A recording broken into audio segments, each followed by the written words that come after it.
I am here on behalf of the Board on Science Education of the National Academies for Science, Engineering, and Medicine.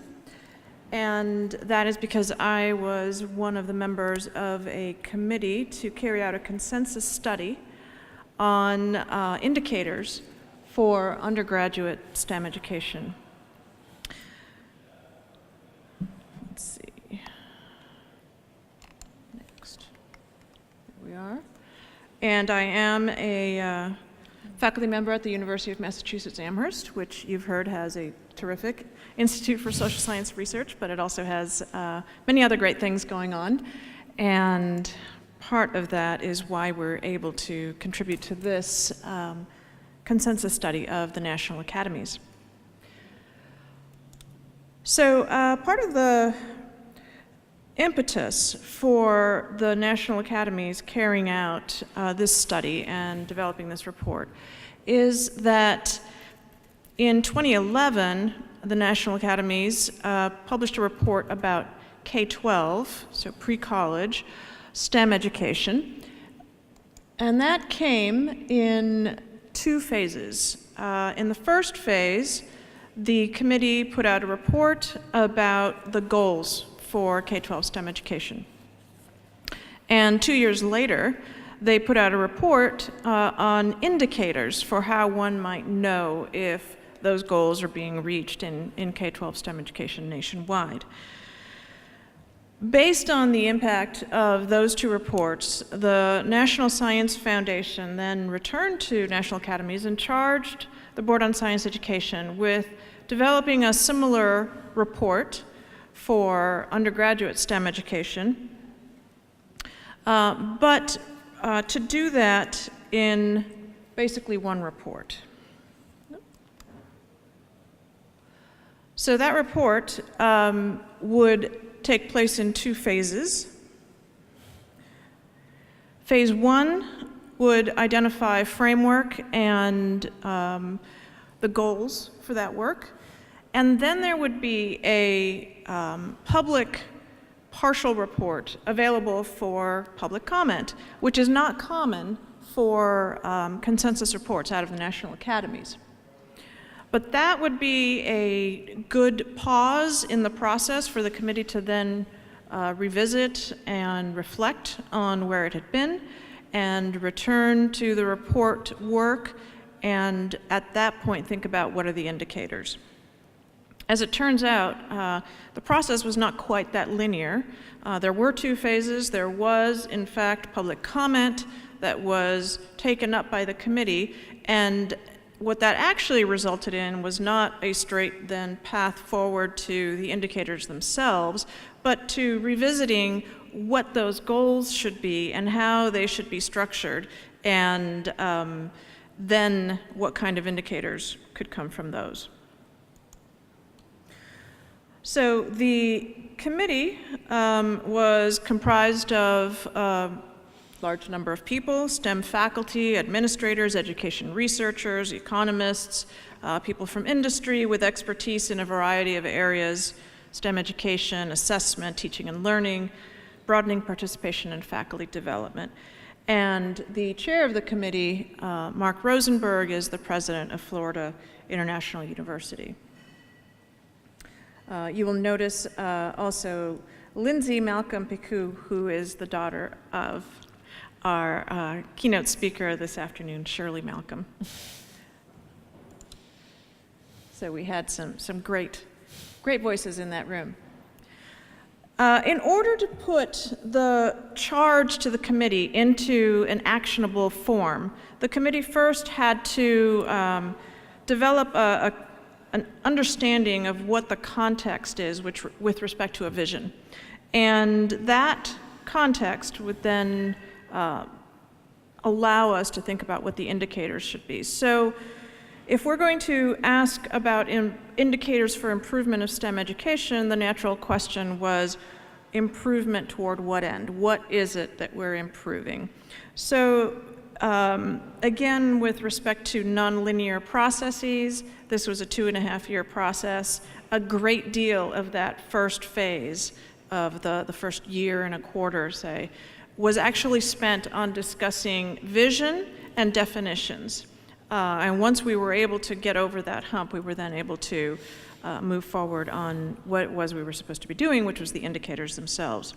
So our vision was that all students would have access to and exposure to high-quality STEM education to support development of STEM literacy. They would have the STEM background to address global, societal, economic, and technological challenges, and they would have the STEM background to be successful in the careers of today, as well as careers that perhaps do not exist yet. Throughout this conversation, we also came to the agreement that we're not talking about people who are going to major in STEM and then work in the STEM workforce, that in fact, the well-being of society in a more technological world would depend on people who have STEM knowledge, STEM understanding of how STEM works, but that they may come from a variety of disciplines and that they may work in various arenas of the workforce. In order to then think about the overall vision and how we were going to turn that into indicators, we spent some time talking about what is the scope, really, because we could get into K-12, we can get into the workforce issues. Once we're developing indicators, the edges of where that starts and stops become very fuzzy. So we decided to look at the undergraduate educational environment in the blue, and the educational processes as part of that, but that there are other aspects as well that are not part of the educational processes, but part of the experiences. So I was at Michael Dennon's talk earlier, and he mentioned the transform function. Is that the right phrase? I'm not a physicist, but I'm a chemical physicist, so I fake it sometimes. And this is essentially our transform area in here. And we have students coming in with a variety of experiences, a variety of backgrounds, and a variety of trajectories. And really the indicators start looking at here, the access, and that we have to pay attention to the fact that there are multiple access points. And then the outcomes. So all of this is embedded in a larger societal context that is also going to inform how these indicators should look. So that's our framework. The report has 6 conclusions, but the bulk of the context about the actionable pieces are really in conclusion 1, which talks about how you're going to improve the quality and impact of undergraduate STEM education, how we would hope to improve it as a nation. It has 3 goals, that we have to make progress toward these 3 goals. The first being increasing students' mastery of STEM concepts and skills by engaging them in evidence-based STEM educational practices and programs. Goal 2 is to strive for equity, diversity, and inclusion of STEM students and instructors by providing equitable opportunities for access and success. And goal 3 is to ensure adequate numbers of STEM professionals by increasing completion of STEM credentials as needed in different disciplines. So I will go through some details on each of these goals. 10 minutes. Thank you. So each of the goals was then broken out into a set of objectives. These are the actionable pieces, and each of those objectives were then tied to specific metrics. And we distinguished between metrics, which are individual, generally quantitative measures, and indicators, which are a variety of statistics, sometimes using those metrics, and then an indicator system, which is really what this report is recommending, because in an indicator system you get a holistic view of how you are supposed to look at trends and also look at the various causes and relationships between aspects of this. So the objectives that I'm going to show you here are really that tip of the iceberg. And I'm not in this presentation actually even going to get to the indicators or metrics, but just to give you a taste of that. So for goal 1, we're looking at using evidence-based STEM educational practices inside and outside the classroom, existence and use of supports to help STEM instructors use these evidence-based practices, having an institutional culture that values undergraduate STEM instruction, and ultimately continuous improvement in STEM teaching and learning. Now, why is it that we decided to measure educational practices instead of saying people are going to learn concepts and skills and we're going to measure the extent to which they do that? Really, we're using these educational practices as a proxy, and that this proxy is backed by research as leading to improved learning of concepts and skills. It would be difficult on a national level to try to measure learning of concepts or achievement of skills directly, especially across disciplines. If we do that, we'd have to decide what are the key concepts and skills that we would test for each discipline. And if that is the case, then we would need to assume that those key concepts and skills are stagnant over time, but we know that that's not true as these disciplines develop. And ultimately, national standardized tests at the undergraduate level are really not conducive to the kind of higher education model that nationally we seek to have. Because science advances and new concepts emerge, we have to make this something that can be fluid, that can evolve. And so instead, what we're looking at is focusing on those evidence-based practices. So what are these evidence-based practices? We decided that these are those practices, pedagogical practices and institutional practices, that would meet at least one of the following: a preponderance of published literature that suggests it would be effective, or the practice being built explicitly from accepted theories of teaching and learning and being faithful to the best practices of implementation, or a practice that has locally collected, meaning at that institution perhaps, or in a region, valid and reliable evidence based on sound methodological research approaches that suggest it is effective. Now, the reason for this is that currently there isn't literature published on every type of approach to teaching. And many times, if there are data published about certain approaches to teaching, we'll inevitably hear the question, well, how do I know this applies to my students? That was done there. Nobody has asked that about lecture, of course, but as soon as you get into an innovative practice that has shown to be effective somewhere else, the question arises about how we know that that's true there. So any of these, according to the committee, would qualify as an evidence-based educational practice. 3 minutes. Thank you. So in goal 2, we talked about striving for equity, diversity, and inclusion. Now, equity refers to the outcomes that we're going to achieve and the access that we're going to have for students being representational of the population.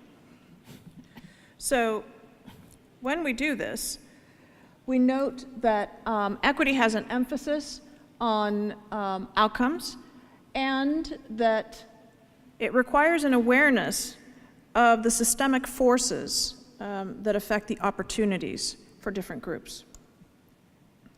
Diversity has an emphasis on the access and the institutional representation across the student body. When we're talking about diversity in this report, we're talking about not only the diversity of students, but also the diversity of the educators, the instructors. Those can be graduate students or faculty. And it requires that the institution as a whole, as well as individuals who interact with students on a daily basis, recognize that diversity is in fact an asset to the institution and to the learning of the students. Inclusion is an emphasis on that process by which students engage with the institution. So that has to do with engaging students to ensure diversity and to support their learning, because, again, it assumes that the institution views difference as an asset. So we went through this report, as I mentioned, in 2 phases, and we had a variety of approaches throughout those 2 phases of how we were going to integrate the equity, diversity, and inclusion goals.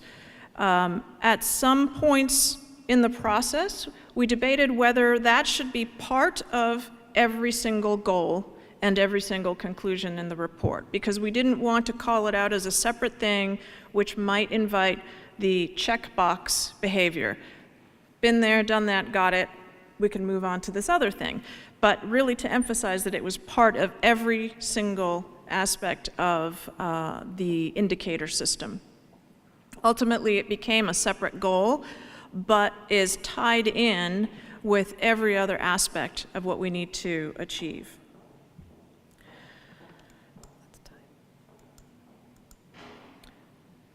I want to just briefly mention that Goal 3 has to do with increasing completion of STEM credentials needed in different disciplines to meet demands for STEM professionals across the workforce and to prepare these graduates to participate fully in society. In this Goal 3, as I mentioned, we're not assuming that this is only people who are majoring in STEM, nor that these are people who are going to be part of the quote-unquote STEM workforce, but that all segments of society can actually benefit from students having a sense of graduate education, whether or not they're in the STEM-specific workforce. Finally, I want to leave you with the website address where the report is available. Like all of the National Academies consensus studies and reports, you can download this as a free PDF, or you can order it. It's at nap.edu. And I want to point out also that this study was carried out in the larger context. I mentioned the background where there had been a prior report by the Board on Science Education regarding K-12 STEM education. But the other aspects of the context have to do with our political, our social, and our economic context in the United States, which are changing, shifting constantly. And some of the pressures that that puts on institutions, both public and private, 2-year and 4-year institutions of higher education in the United States, is for an increased sense of accountability and an increased sense of where is the value in higher education. So this report is, in a sense, a response by the academic community to us looking at what are the ways that we can measure and that we can assure ourselves on a national scale that we're doing the things that we feel we should be doing with respect to STEM education. It's not intended to be a metric for individual institutions, though individual institutions can take this up and say, we're going to measure ourselves against this. It was important that the National Academies and the National Science Foundation do a report by academics about higher education, for higher education, because we wanted to make sure that if we didn't do it, we didn't have it imposed upon us by those who might not think about the various aspects of this problem in as complete a form that they need to be done. So I encourage you to take a look at this, and the National Academies welcomes feedback and questions as it continues to work on these processes. And thank you for your time. Thank you very much. We'll take some. This is Washington University in St. Louis again. And I just want to go back. You talked about the conceptual framework. Report is good. I look forward to getting it and possibly providing feedback, but importantly, learning from it. But I have a question, and I, in advance, state that my undergraduate degree was in chemical engineering from Georgia Tech. So apologies to the MIT professor up there. So. And I think about it this way. So I kind of wrote it down to try to make sure I capture my thoughts.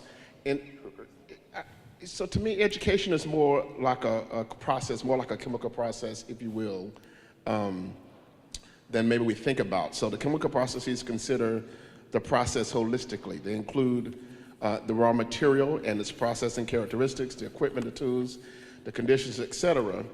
But in considering the raw material, it also considers making sure you develop a process that's adaptable enough to be able to incorporate a wide range of raw materials so that you get the same quality finished product out at the end of the pipeline. But when I hear people talk about educational processes, my sense is that, including us at Washington University in St. Louis, my sense is that the educational framework ought to be similar, but in fact, we tend to look at things like the curriculum / pedagogy, the instruction, the supports, the outcomes, et cetera.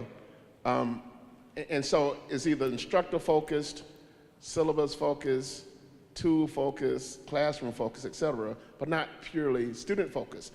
We develop goals for students, but it's not looking at the student as a unique individual. In other words, the student is the raw material that may come in different phases than the original classroom, if you will, was designed for.